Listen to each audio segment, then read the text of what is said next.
এই বিষয়ে আমাদেরকে আলোচনার সুযোগ যেন তৈরি করে দেওয়া হয়। ধন্যবাদ মাননীয় স্পিকার। ওনারা যেটা বলছেন আমরা ল্যাপস করেছি, কোনোটা হেফাজত করা হচ্ছে, সেটা যথাসময়ে উত্তর দেব আমরা। আমি আজকের যে কর্মসূচি পেয়েছি সেখানে সম্পূরক কার্যসূচি বলে আরেকটা পেজ পেয়েছি।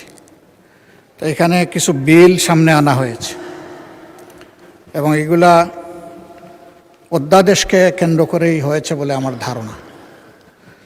যদি তাই হয়ে থাকে তাহলে 133টা অধ্যাদেশ এটাকে যাচাই বাছাই করার জন্য একটা বিশেষ কমিটি হয়েছিল।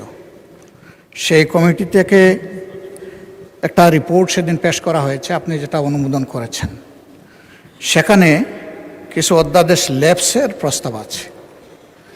আমরা এই বিষয়গুলো আগের যে নোটিশ পেয়েছিলাম তার সাথে মিলিয়ে আমরা দেখলাম যেগুলো ল্যাপস করা হয়েছে প্রস্তাবনায় সেগুলো খুবই গুরুত্বপূর্ণ এবং এটা জুলাই স্পিরিটের সাথে সম্পৃক্ত।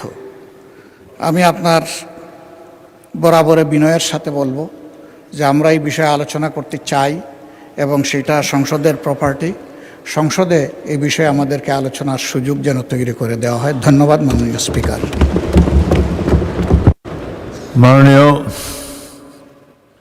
আইনমন্ত্রী কিছু বলবেন? বলুন।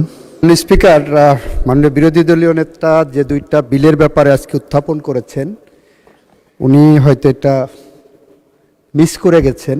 এটা কোনো অধ্যাদেশ থেকে উৎসারিত কোনো আইন নয়, এটা ফ্রেশ বিল আকারে দুইটি মন্ত্রণালয় পাঠিয়েছেন।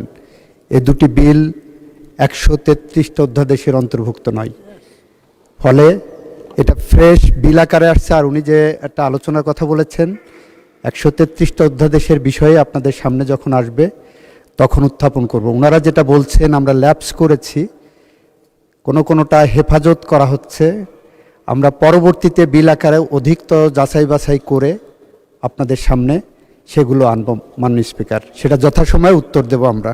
মাননীয় স্পিকার, আপনাকে ধন্যবাদ।